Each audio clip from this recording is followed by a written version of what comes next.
لقد سمع الله قول الذين قالوا إن الله فقير ونحن أغنياء سنكتب ما قالوا وقتلهم الأنبياء بغير حق ونقول ذوقوا عذاب الحريق ذلك بما قدمت أيديكم وأن الله ليس بظلام للعبيد الذين قالوا إن الله عهد إلينا ألا نؤمن لرسول حتى يأتينا بقربان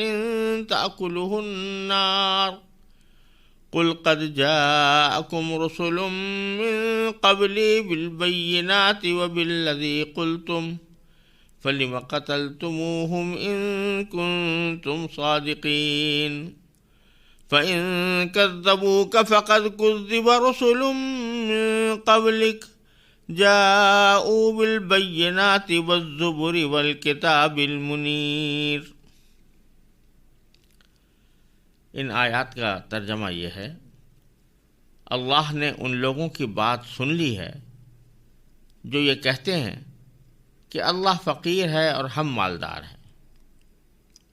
ہم ان کی یہ بات بھی لکھے لیتے ہیں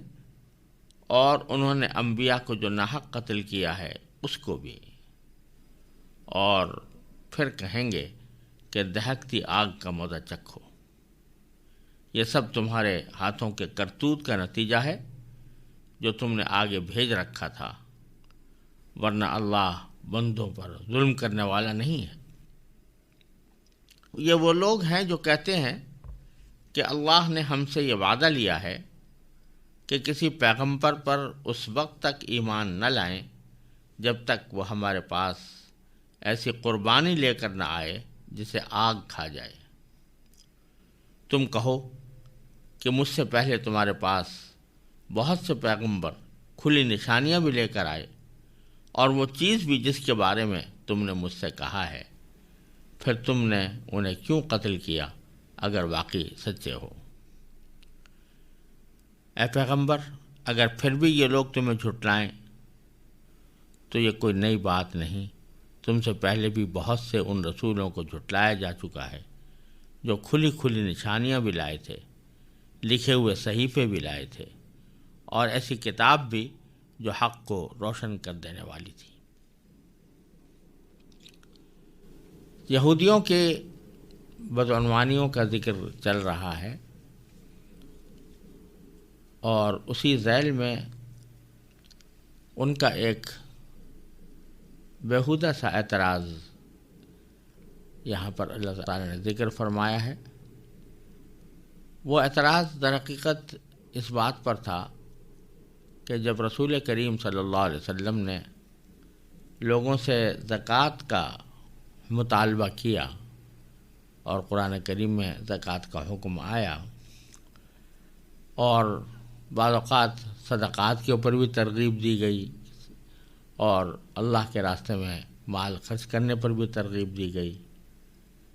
تو یہودیوں نے ان کا مذاق اڑاتے ہوئے دو باتیں کہیں۔ ایک بات تو یہ تھی کہ یہ جو ہم سے پیسے مانگے جا رہے ہیں، یہ ایسا لگتا ہے کہ گویا اللہ فقیر ہے اور ہم مالدار ہیں۔ ظاہر ہے کہ یہودیوں کو بھی یہ عقیدہ تو نہیں تھا کہ اللہ فقیر ہے اور انسان مالدار ہیں، لیکن وہ ایک الزامی طور پر مسلمانوں کو یہ کہہ رہے تھے کہ تمہارے صدقات وصول کرنے کا انداز اور زکوٰۃ وصول کرنے کے مطالبے، ان سے یہ لگتا ہے کہ گویا اللہ تعالیٰ فقیر ہے اور ہمارے مال کا محتاج ہے، کہ ہم مال دیں گے تو پھر وہ اپنے فقیروں پر خرچ کرے گا یا اللہ کے راستے میں خرچ کرے گا۔ اور در حقیقت اس کے پیچھے بھی ایک اور تصور موجود تھا، وہ یہ کہ انبیاء سابقین، نبی کریم صلی اللہ علیہ وسلم اور بلکہ حضرت عیسیٰ علیہ السلام سے پہلے بھی جو انبیاء کرام علیہ السلام تشریف لائے تھے، وہاں قربانی کا، اللہ تعالیٰ کے راستے میں قربانی دینے کا اور صدقات کا ایک طریقہ یہ تھا کہ جو لوگ کوئی قربانی پیش کرنا چاہتے تھے یا صدقہ دینا چاہتے تھے وہ اس کو کسی کھلے میدان میں یا کھلی ہوئی جگہ پر رکھ دیتے تھے، اور اللہ تبارک و تعالیٰ کی طرف سے آسمان سے ایک آگ آتی تھی جو اسے کھا لیتی تھی، اور اس آگ کے کھا لینے سے یہ پتہ چلتا تھا کہ یہ قربانی یا یہ صدقہ اللہ تعالیٰ کے ہاں قبول ہو گیا۔ یہ سلسلہ حضرت مسیح علیہ السلام اور آپ کے بعد سے یہ سلسلہ موقوف ہو گیا تھا، اور پچھلے انبیاء کے امتوں میں تھا۔ امت محمدیہ علیہ صاحب والسلام میں یہ طریقہ نہیں رہا، بلکہ صدقات اور قربانیاں براہ راست اللہ تعالیٰ کے بارگاہ میں پیش کرنے کے لیے دنیا کے لوگوں ہی کو واسطہ بنایا گیا، اور مال غنیمت بھی اسی طریقے سے، جو جنگ اور جہاد کے نتیجے میں مال غنیمت حاصل ہو وہ پہلے کھانے کی اجازت نہیں ہوتی تھی، اس کو استعمال کرنے کی اجازت نہیں ہوتی تھی، آگ آسمان سے آتی تھی، وہ اس کو جلا دیتی تھی، لیکن نبی کریم صلی اللہ علیہ وسلم نے فرمایا احلت الغنائم، مال غنیمت میرے لیے حلال کر دیا گیا ہے۔ تو یہ واقعہ پیش آ چکا تھا پہلے، تو حضرت نبی کریم صلی اللہ علیہ وسلم کی رسالت پر اور نبوت پر بطور اعتراض انہوں نے یہ بات کہی کہ صدقات آپ خود وصول کر رہے ہیں، جس کا مطلب یہ بظاہر لگتا ہے کہ اللہ تعالیٰ فقیر ہے، ہم مالدار ہیں، اور ایسا نہیں کر رہے کہ ان صدقات کو جس طرح پچھلے انبیاء کرام کے ہاں ہوا کرتا تھا میدان میں رکھ کر اس بات کا انتظار کیا جائے کہ آگ آسمان سے آئے اور اسے کھا لے۔ یہ پس منظر ہے ان کے اس قول کا۔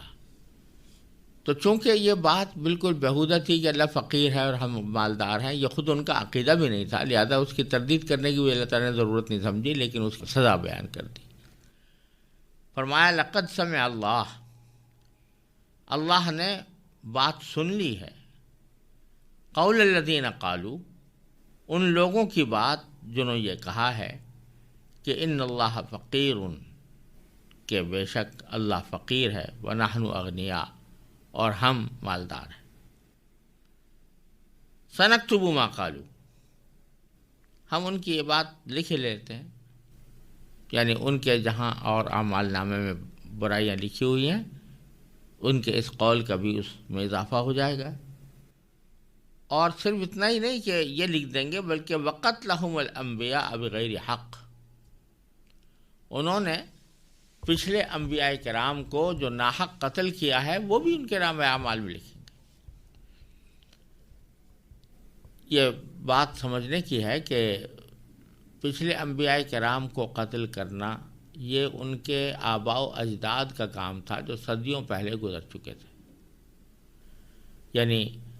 جو موجودہ یہودی بنی اسرائیل کے ہوتے ہیں انہوں نے خود کسی نبی کو قتل نہیں کیا تھا، لیکن صدیوں پہلے ان کے جو آباء و اجداد تھے انہوں نے متعدد انبیاء کے قتل کرنے کا ارتکاب کیا تھا، اور یہ ایک تاریخ کا حصہ ہے۔ یہاں اللہ تبارک و تعالیٰ فرما رہے ہیں کہ ان انبیاء کرام کے قتل کا بدلہ اور قتل کا جرم بھی، انبیاء کرام کے قتل کا جرم بھی ہم انہی کے نام اعمال میں لکھ لیں گے۔ وجہ اس کی یہ ہے کہ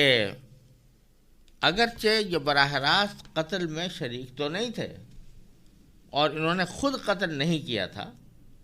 لیکن یہ اپنے آباء و اجداد کے اس فعل پر راضی بھی تھے، کیونکہ کبھی انہوں نے اپنے آباء و اجداد کی اس بارے میں کوئی تردید نہیں کی، کوئی اس سے برات کا اظہار نہیں کیا کہ ہمارے پچھلے آباء و اجداد نے ہمارا یہ کام کیا تھا تو اب ہم اس سے برات کا اظہار کرتے ہیں، ایسا نہیں کیا، بلکہ اس پر راضی رہے۔ تو اس لیے وہ بھی ان کے نام اعمال میں لکھا جائے گا، اور اسی سے یہ مسئلہ مستنبط ہوتا ہے کہ کفر پر راضی رہنا بھی کفر ہے، اور معصیت پر راضی رہنا بھی معصیت ہے، یعنی گناہ پر راضی رہنا بھی گناہ ہے۔ اور رسول کریم صلی اللہ علیہ وسلم کے ایک ارشاد میں اس کی وضاحت فرمائی گئی ہے کہ جب زمین پر کوئی گناہ کیا جاتا ہے تو جو شخص وہاں موجود ہو مگر اس گناہ کی مخالفت کرے اور اس کو برا سمجھے تو وہ ایسا ہے گویا یہاں موجود نہیں، یعنی گناہ کی جگہ پر موجود ہی نہیں، یعنی وہ گناہ کا شریک نہیں سمجھا جائے گا۔ اور جو شخص اگرچہ اس مجلس میں موجود نہیں ہے مگر ان کے اس فعل سے راضی ہے اور اس سے کوئی برات کا اظہار نہیں کرتا تو باوجود غائب ہونے کے سمجھا جائے گا کہ یہ بھی اس گناہ کا شریک ہے۔ تو یہ لوگ اگرچہ اس وقت موجود نہیں تھے جب ان کے آباء و اجداد انبیاء کو قتل کر رہے تھے، لیکن چونکہ یہ اس پر راضی ہیں، اس سے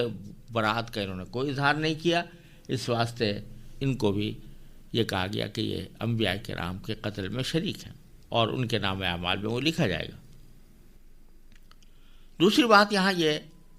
سمجھنے کی ہے کہ دونوں جملوں میں کوئی بظاہر ربط نظر نہیں آ رہا کہ ایک تو ہم یہ لکھ لیں گے کہ انہوں نے یہ اللہ تعالیٰ کی شان میں گستاخی کی ہے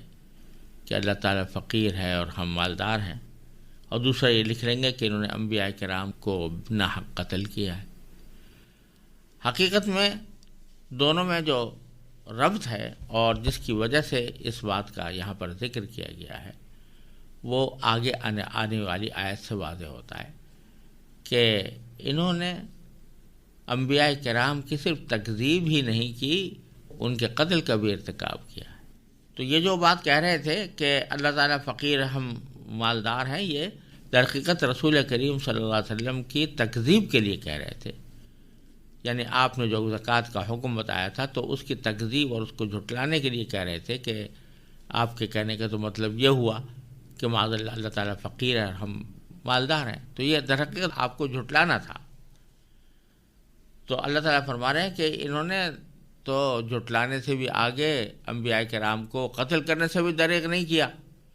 لہذا اگر یہ جھٹلا رہے ہیں رسول کریم صلی اللہ علیہ وسلم کو تو ان کی بری سرشت سے یہ کوئی بات بعید نہیں ہے۔ آگے فرمایا کہ وَنَقُولُ ذُوقُوا عَذَابَ الْحَرِيقِ، اور ہم کہیں گے یعنی آخرت میں کہیں گے کہ چکھو مزہ دہکتی ہوئی آگ کا، یعنی آخرت میں ان کو جہنم کا عذاب ہوگا۔ ذَلِكَ بِمَا قَدَّمَتْ أَيْدِيكُمْ، اور یہ جو کچھ جو سزا تمہیں دی جا رہی ہے یہ صرف تمہارے ان اعمال کی بنا پر ہے جو تم نے اپنے سے آگے بھیج رکھے ہیں۔ قدمت ایدیکم، وہ اعمال کہ جو تم نے آگے بھیجے ہیں۔ یہ اصطلاح قرآن کریم نے جگہ جگہ استعمال فرمائی ہے ان اعمال کے بارے میں جو انسان دنیا میں کرتا ہے، اچھے ہوں یا برے۔ اگر اچھے ہیں تو وہ بھی آگے بھیجے جاتے ہیں اور برے ہیں تو وہ بھی آگے بھیجے جاتے ہیں، یعنی وہ سب جا کر ذخیرہ ہو رہے ہیں وہاں آخرت میں۔ اگر اچھے اعمال ہیں تو ان کا نتیجہ اچھا ملے گا، برے اعمال ہیں تو ان کا نتیجہ برا ملے گا۔ تو فرمایا کہ جو کچھ تمہیں عذاب ہوگا یہ تمہارے اپنے آگے بھیجے ہوئے اعمال کی بنا پر ہوگا۔ وَأَنَّ اللَّهَ لَيْسَ بِظَلَّامٍ لِّلْعَبِيدِ، اور اللہ بندوں پر کوئی ظلم کرنے والا نہیں ہے۔ اللہ تعالیٰ ایسا نہیں ہے کہ بندوں پر خامخواہ ظلم کرے اور ان کو عذاب دینا شروع کر دے، ان کو جہنم میں ڈال دے۔ پھر آگے انہوں نے یہودیوں نے نبی کریم صلی اللہ علیہ وسلم کی رسالت کی تکذیب کے طور پر، یعنی رسالت کی تردید اور اس کو نہ ماننے کے ایک دلیل کے طور پر یہ بات بھی کہی تھی کہ ہم نے تو یہ دیکھا ہے کہ تورات میں ہم سے اللہ تعالیٰ نے یہ عہد لیا تھا کہ ہم کسی ایسے رسول پر ایمان نہ لائیں جب تک کہ وہ کوئی ایسی قربانی پیش نہ کرے جس کو آسمان سے آگ آ کر کھا لے۔ گویا ہم سے یہ عہد لیا گیا تھا کہ جب بھی کوئی رسالت کا دعوے دار تمہارے سامنے آئے اور جو یہ دعویٰ کرے کہ میں اللہ کا پیغمبر ہوں، تو پہلے یہ دیکھو کہ اس نے کوئی قربانی ایسی پیش کی ہے جس کو کھلے میدان میں رکھ دیا ہو اور پھر آگ اس کو آ کر کھا گئی ہو، اگر ایسا اس نے معجزہ دکھایا تب تو اس کو رسول ماننا، ورنہ نہیں ماننا۔ تو رسول کریم صلی اللہ علیہ وسلم سے بھی یہ مطالبہ تھا کہ آپ بھی ایسے ہی کوئی معجزہ دکھائیں کہ صدقہ کریں، کھلے میدان میں رکھیں اور آگ سے آ کر کھائیں۔ تو اس کا ذکر اللہ تعالیٰ نے فرمایا الذین قالوا، یہ وہ لوگ ہیں جنہوں نے کہا ہے کہ ان اللہ عہد الینا، کہ اللہ نے ہم سے یہ وعدہ لیا ہے، اللہ نؤمن لرسول، کہ ہم کسی پیغمبر پر اس ایمان نہ لائیں، حتیٰ یأتینا، یہاں تک کہ وہ لے آئے ہمارے پاس، بقربان، ایک قربانی، تاکلہ النار، جسے آگ کھا جائے۔ اللہ تعالیٰ جواب میں فرماتے ہیں کہ قل قد جاءکم رسل من قبلی بالبینات وبالذی قلتم، تم سے پہلے تمہارے پاس، مجھ سے پہلے تمہارے پاس رسول آئے ہیں جو کھلی کھلی دلیلیں لے کر آئے تھے، وبالذی قلتم، اور وہ چیز بھی لے کر آئے تھے جو تم کہہ رہے ہو، یعنی ایسی قربانی جس کو آگ آ کر کھا جائے۔ تو پھر تم نے کیوں ان کو قتل کیا؟ فلم قتلتموہم ان کنتم صادقین، اگر تم سچے ہو۔ اصل بات یہ ہے کہ اللہ تعالیٰ نے ان سے ایسا کوئی عہد نہیں لیا تھا۔ آج بھی جو تورات کے نام سے کتاب موجود ہے، جس کو یہ آسمانی کتاب کہتے ہیں، اس میں بھی کہیں یہ حکم نہیں ہے کہ کسی پیغمبر کی اس وقت تک تصدیق نہ کرنا، اس وقت تک پیغمبر نہ ماننا جب تک کہ وہ ایسی قربانی لے کر نہ آئے۔ ٹھیک ہے، تورات ہی میں کئی انبیاء کرام کے ایسے واقعات مذکور ہیں کہ انہوں نے کوئی قربانی پیش کی اور اس کو آگ آ کر کھا گئی۔ اس کو سوختنی قربانی سے تعبیر کیا گیا ہے۔ یہ واقعات تو ہیں، لیکن کہیں یہ حکم نہیں ہے، نہ کوئی ایسا معاہدہ کیا گیا ہے کہ جب تک کوئی رسول ایسی قربانی لے کر نہ آئے تم اس کو ماننا ہی نہیں۔ ایسی کوئی بات نہیں۔ تو چونکہ ایسی کوئی بات تھی ہی نہیں، اس واسطے اللہ تبارک و تعالیٰ نے اس کا ذکر کرنے کے بجائے ایک الزامی طور سے ان کو جواب یہ دیا کہ اگر فرض کرو تمہاری بات درست بھی ہو کہ تم کسی نبی پر اس وقت ایمان لاؤ گے جب وہ کوئی ایسی قربانی لے کر آئے جسے آگ کھا جائے، تو پچھلے انبیاء کرام میں متعدد حضرات ایسے ہوئے ہیں کہ وہ نہ صرف یہ کہ کھلے کھلے معجزے لے کر آئے تھے، نہ صرف یہ کہ کھلے کھلے دلائل لے کر آئے تھے، بلکہ انہوں نے ایسی قربانی بھی پیش کر کے دکھا دی تھی تمہیں جس کے اوپر جسے آگ نے آ کر کھایا تھا۔ اس کے باوجود تم نے نہ صرف ان کو مانا نہیں بلکہ ان کو قتل کر دیا۔ تو اگر تم سچے ہو کہ بھائی ہم تو اس وقت ایمان لائیں گے جب قربانی ایسی آ جائے، تو یہ تمہارا دعویٰ درست نہیں ہے۔ آگے پھر اللہ تبارک و تعالیٰ نبی کریم صلی اللہ علیہ وسلم کو ایک طرح سے تسلی دیتے ہیں کہ فَإِن كَذَّبُوكَ، یہ کھلے کھلی باتیں دلائل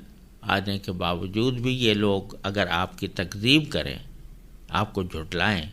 فَقَدْ كُذِّبَ رُسُلٌ مِّن قَبْلِكَ، تو یہ کوئی نئی بات نہیں ہے کہ پہلی بار آپ کو جھٹلایا جا رہا ہو۔ آپ سے پہلے جو انبیاء کرام آئے ہیں ان کو بھی جھٹلایا گیا تھا۔ جاؤ بالبینات والزبر والکتاب المنیر، وہ لے کر آئے تھے کھلے کھلے دلائل اور والزبر، لکھے ہوئے صحیفے، والکتاب المنیر، اور ایسی کتاب جو روشن کر دینے والی تھی، یعنی حق کو روشن کر دینے والی تھی۔ تین چیزوں کو ذکر فرمایا کہ پچھلے انبیاء کرام تین چیزیں لے کر آئے، بینات، زبر اور کتاب منیر۔ بینات سے بظاہر اشارہ ہے ان معجزات کی طرف جو انبیاء کرام نے دکھائے، اور بینات واضح دلائل کو بھی کہتے ہیں، تو دلائل بھی پیش کیے، معجزات بھی دکھائے۔ اور زبر صحیفوں کو کہتے ہیں، زبور کی جمع ہے، اور اس کے معنی زبور یا زبیر یا مزبور، تینوں کے معنی ایک ہیں، لکھا ہوا صحیفہ۔ تو جب وہ انبیاء کرام آتے تھے تو ان کے پاس یا تو خود انہی پر نازل شدہ صحیفے ہوتے تھے یا پچھلے انبیاء کرام کے صحیفے ہوتے تھے، وہ لے کر آتے تھے۔ اور الکتاب المنیر سے بظاہر مراد تورات ہے، کہ تورات بھی لے کر آئے وہ، یعنی تورات چاہے ان پر نازل ہوئی ہو جیسے حضرت موسیٰ علیہ السلام، یا نازل تو حضرت موسیٰ علیہ السلام پر ہوئی ہو لیکن بعد کے پیغمبر وہ لے کر آئے ہوں کہ ان کے احکام اس وقت بھی واجب العمل تھے، یہ سب چیزیں لے کر آئے، لیکن اس کے باوجود جن کو جھٹلانا تھا وہ جھٹلاتے ہی رہے اور کسی بھی قسم کی دلیل کو وہ ماننے کے لیے تیار نہیں ہوئے۔ تو رسول کریم صلی اللہ علیہ وسلم کو تسلی دی جا رہی ہے کہ آپ کے ساتھ جو تکذیب کا برتاؤ یہ لوگ کر رہے ہیں، یعنی یہ یہودی کر رہے ہوں یا مشرکین کر رہے ہوں، تو ان سب کا حال یہ ہے کہ یہ ہٹ دھرمی پر آوازہ ہیں، اور چونکہ تکذیب انہوں نے ٹھان ہی لی ہے، لہذا آپ کو اس پر زیادہ رنجیدہ ہونے کی ضرورت نہیں ہے، آپ نے اپنا فرض ادا کر دیا۔